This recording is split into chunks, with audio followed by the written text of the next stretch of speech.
Hello everyone. Today we will talk about how to fix the app of TV time.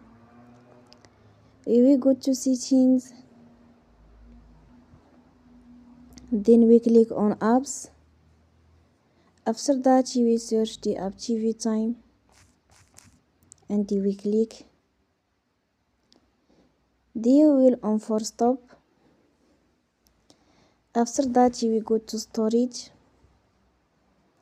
Then we click on clear cache.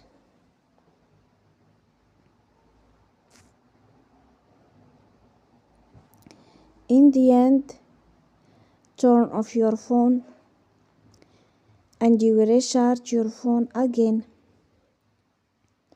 Don't forget to support us by like and subscribe.